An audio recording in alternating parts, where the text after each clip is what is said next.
زبان و ادب کے شیدائی و فدائی، بہت سی خوبیوں اور صفات کے مالک، شاعری میں یددولہ رکھنے والے استاد الشعراء محمد فاروق جاذب لکھنوی پر شائقین ادب نے سیمینار کا اہتمام سینٹ روز پبلک اسکول گڑھی پیر خاں میں کیا۔ فریضہ صدارت احمد ابراہیم علوی نے انجام دیتے ہوئے کہا، اس طرح کے گمنام اور کم نام شاعر لائق اعتنا ہی نہیں، لائق فخر ہیں کہ ان کے کام پر عقیدت و محبت کے پھول چڑھائے جائیں اور انہیں گمنامی و محرومی کی دلدل سے نکال کر عوام و خواص تک پہنچایا جائے۔ شائقین ادب کے منتظمین لائق مبارکباد ہیں، بالخصوص نصیر احمد نصیر کہ انہوں نے محمد فاروق جاذب لکھنوی کی شخصیت اور فن پر سیمینار کا اہتمام کیا۔ معتبر قلمکاروں کو دعوت دی۔ آج ان پہ پڑی ہوئی گرد چھٹنے کا موقع آ گیا ہے اور یقین کیا جانا چاہیے کہ اب انہیں وہ توقیر، وہ احترام، وہ مقام ملے گا جس کے وہ بجا طور پر مستحق ہیں۔ پیش ہے لڑنا آن لائن ود فیضان خان کی آنکھوں دیکھی رپورٹ۔ اب صاحب دیوان صاحب محمد فاروق جاذب صاحب کچھ پڑھنا چاہیں تو کچھ پڑھیں گے؟ جی پڑھ دیں گے۔ مطلب کا ابھی کیا نہ مجھ کو ذہن میں لاؤ خیال بد کی طرح، نہ مجھ کو ذہن میں لاؤ خیال بد کی طرح، میرا وجود ہے تاریخ میں صنعت کی طرح، تاریخ میں صنعت کی طرح، نہ مجھ کو ذہن میں لاؤ خیال بد کی طرح اور میرا وجود ہے تاریخ میں صنعت کی طرح۔ یقین کے نور سے یہ روشنی ملی ہے مجھے، یقین کے نور سے یہ روشنی ملی ہے مجھے، کوئی بھی لفظ مکمل نہیں آہت کی طرح۔ یقین کے نور سے یہ روشنی ملی ہے مجھے، کوئی بھی لفظ نہیں، کوئی لفظ مکمل نہیں آہت کی طرح۔ اب وفا سرشت ہوں خود اپنا اعتبار ہوں، وفا سرشت ہوں خود اپنا اعتبار ہوں، میں یہاں پہ روز ازل سے ہوں میں ابد کی طرح، یہاں پہ روز ازل سے ہوں میں ابد کی طرح، اور بساط وقت پہ رد عمل کی صورت ہوں، بساط وقت پر رد عمل کی صورت ہوں، رگوں میں خون کی طرح جنگ میں رسد کی طرح،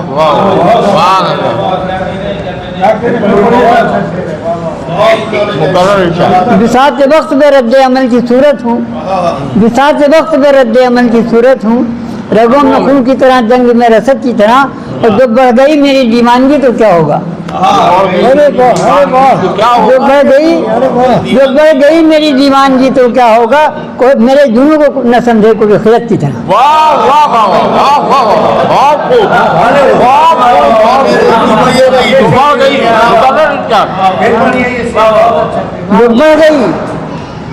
جو بڑھ گئی میری دیوانگی تو کیا ہوگا، میرے جنوں کو نہ سمجھے کوئی خیرت کی طرح، اور میرے شعور کو وہ آئینہ دکھاتا ہے، میرے شعور کو وہ آئینہ دکھاتا ہے کہ جس کی سوچ ہے ایک طفل غلط کی، میرے شعور کو وہ آئینہ دکھاتا ہے، میرے شعور کو وہ آئینہ دکھاتا ہے کہ جس کی سوچ ہے ایک طفل نابلد کی طرح، نابلد کی طرح آئینہ کو سامنے رکھ دیا، طفل نابلد کی طرح، میرے شعور کو وہ آئینہ دکھاتا ہے کہ جس کی سوچ ہے ایک طفل نابلد کی طرح، طفل نابلد کی طرح۔ اور یہ شعر دیکھیے گا، شعر کہ نفس نفس تو ابھرتا ہے جذبہ احساس، نفس تو ابھرتا ہے جذبہ احساس، کہ میرا جسم نہیں صرف خال و خط کی طرح، کہ میرا جسم نہیں صرف خال و خط کی طرح، اور ہر ایک لفظ میرا ہے ضمیر کی آواز، ہر ایک لفظ میرا ہے ضمیر کی آواز، میرا کلام نہیں ہے قبول و رد کی طرح، میرا کلام نہیں ہے قبول و رد کی طرح۔ اور یہ نظم نو ہے کہ سہمی ہوئی تہذیب میں، ملاحظہ کیجیے گا، یہ نظم نو ہے کہ سہمی ہوئی تہذیبیں مکان میں ہے مکی گوشہ لحد کی طرح،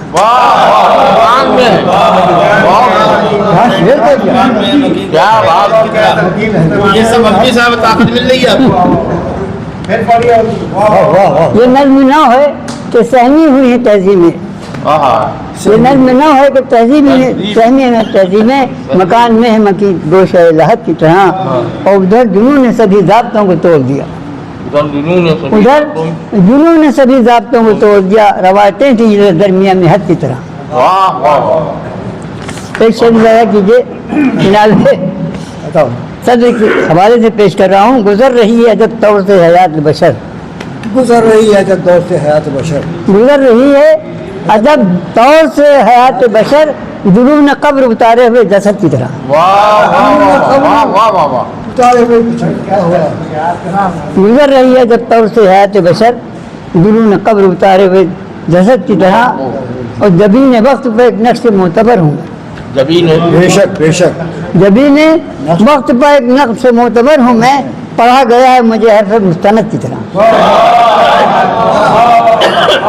پڑھا گیا، کیا آپ نے کہا؟ آ گیا مجھے سبحان اللہ سبحان اللہ سبحان اللہ، کہاں سے آئے سب؟ کہاں سے آئے؟ بہت بڑا، آپ ہی سے لایا ہوں۔ بہت بڑا، کیا بات کی؟ جبین وقت پر ایک نقش معتبر ہوں میں، ماشاء اللہ ماشاء اللہ، جبین وقت پر ایک نقش معتبر ہوں، بے شک، پڑھا گیا ہے مجھے حرف مستند کی طرح، اور صفر نہیں ہوں زمانے کی ایک حقیقت ہوں، صفر نہیں ہوں زمانے کی حقیقت ہوں، شمار ہوگا میرا آخری عدد کی طرح۔ بہت صفر نہیں ہوں زمانے کی حقیقت ہوں، شمار ہوگا میرا آخری عدد کی طرح۔ یہ آخری شعر ہے کہ حباب بن کے وہ اپنا وجود کھو بیٹھے، حباب بن کے وہ اپنا وجود کھو بیٹھے، اٹھے تھے جتنے بھی طوفان شدمت کی طرح۔ مزہ آ گیا، کیا بے شک بے شک، جتنے بھی پوری تاریخ آپ نے بیان کر دی۔ ہاں بھائی مقصد رہ گیا، ہاں تو ہوئے گا مقصد ہوئے گا، یہ کیا سوچتا ہے، یہ کیا سوچتا ہے مقصد ہو، جب مسئلہ ہوا تو مقصد ہوگا۔ خود اپنے آپ کا بھی احتساب لوگ کریں، خود اپنے آپ کا بھی احتساب ہو جازب، خود اپنے آپ کا بھی احتساب ہو جازب، کسی کی ذات کو جنابتے ہیں قد کی طرح۔ زندہ باد زندہ باد۔ یہ فاروق جازب صاحب عمران صاحب نے عالم پڑھنے کی اچھی کوشش کی، یہ کوشش اگر 20 سال پہلے ہم لوگوں نے شروع کر دی ہوتی تو آج جازب صاحب اسٹیج نام چھائے ہوتے۔ پہلے آگے جتنے لوگوں کو اپنے وجود سے زندہ رکھنے وہی بہت ہے۔ تو فاروق جازب صاحب کے بعد مجھے یہ بہت اہم نام اسی کو لگائیں، اس کو لگا دیا۔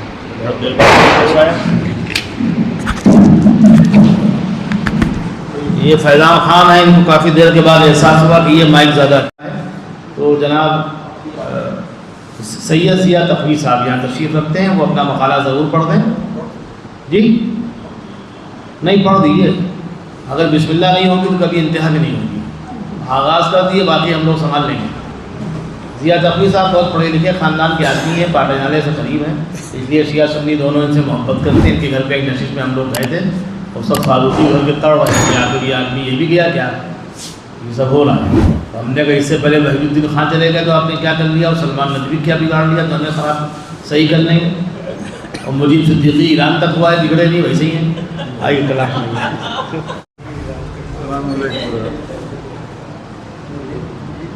صدر کی اجازت، جی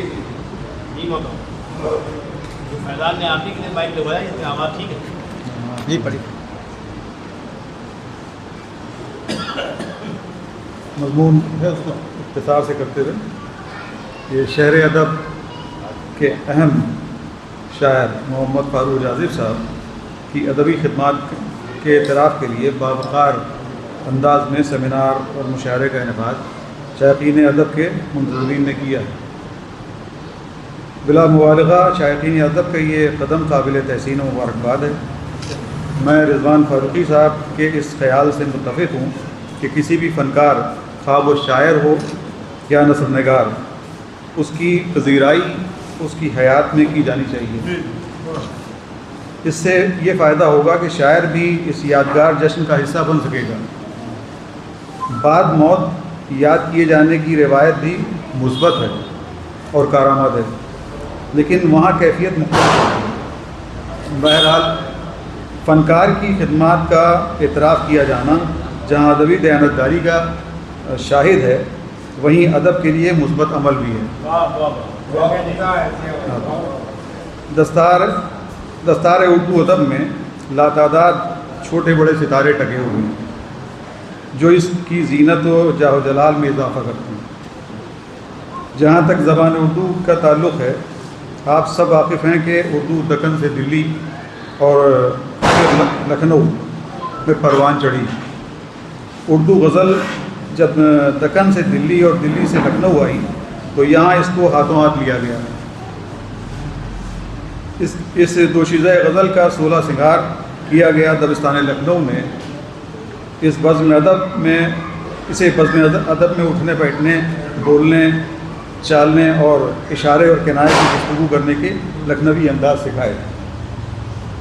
آج جو غزل ہم تک آئی ہے، حالانکہ اس میں موضوع کے اعتبار سے کافی تبدیلیاں ہوئی ہیں، لیکن آج کی غزل کی دل نشینی برقرار ہے۔ دوشیزہ اردو شاعری کی مقبلی آنچل میں سکون تلاشنے والے حساس شعراء اس کے آنچل کے تقدس کا ہمیشہ خیال رکھتے ہیں اور دوشیزہ اردو شاعری کی مخملی آنچل میں سکون تلاش کرنے والے حساس شعراء اس کے آنچل کے تقدس کا ہمیشہ خیال رکھتے ہیں۔ جاذب لکھنوی بھی ان میں شامل ہیں۔ فاروق جاذب صاحب نے مختلف اصناف فن میں کارنامائی کی ہے اور صنف نعت میں ان کا دیوان موجود ہے جو 1500 صفحات پر مشتمل ہے۔ اس لحاظ سے جاذب صاحب فقط صاحب کتاب نہیں بلکہ صاحب دیوان بھی ہیں۔ جاذب لکھنوی کی غزلیہ کلام نشستوں میں سننے کا موقع ملتا ہے۔ رضوان بھائی نے کے ذریعے حاصل ہوئی ان کی چند غزلیں نظر نواز ہوئی جن کے اشعار کافی متاثر کرتے ہیں۔ ان کی شاعری میں روایت کی پاسداری کے ساتھ نظرت خیال، جمالیاتی اور اصلاحی عنصر بھی موجود ہے۔ جاذب لکھنوی شعراء کے اس قبیلے سے تعلق رکھتے ہیں جن کا اداکاری سے دور دور رشتہ نہیں ہے۔ اس قبیلے کے شاعر خادمین ادب تو ہو سکتے ہیں لیکن فاتحین مشاعرہ نہیں ہو سکتے۔ آج کے مشاعرے ادب کو بے ادبی کی طرف لے جانے میں کامیاب ہیں۔ بہرحال جب تک نشستیں ادب کی ہم قدم رہیں گی، مشاعرے دوشیزہ ادب کو گمراہ نہیں کر سکتے۔ جاذب لکھنوی کی شاعری میں سادگی اور سہل پسندی پائی جاتی ہے جو ان کی شاعری کا اہم پہلو ہے۔ وہ خود ستائی اور خود نمائی کا شکار نہیں ہے، البتہ عز و اخلاص سے لبریز ہے۔ اس شعر میں وہ اس کا اعتراف بھی کرتے ہیں، فکر ہو جن میں وہ اشعار کہاں سے لاؤں، میر و اقبال کا معیار کہاں سے لاؤں۔ اور زبادانی پہ اتنا ناز بھی اچھا نہیں جاذب، جو کوئی سامنے اہل زباں آیا تو کیا ہوگا۔ جاذب صاحب کے سے نشستوں میں ملاقات کا شرف حاصل ہوتا ہے۔ وہ نہایت متین اور کم سخن ہیں، شعر اچھے کہتے ہیں۔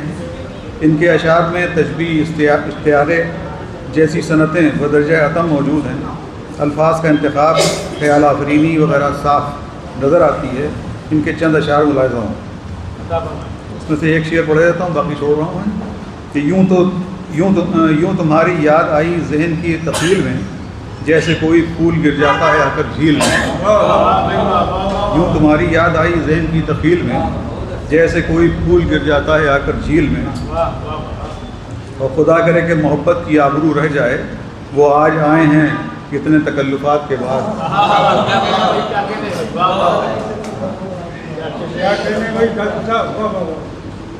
اور دور مجھ سے رہ نہ پائے فاصلوں کے باوجود، جس جگہ بھی وہ رہے میرے خیالوں میں رہے۔ باقی شعر وقت کے حساب سے چھوڑتے ہوئے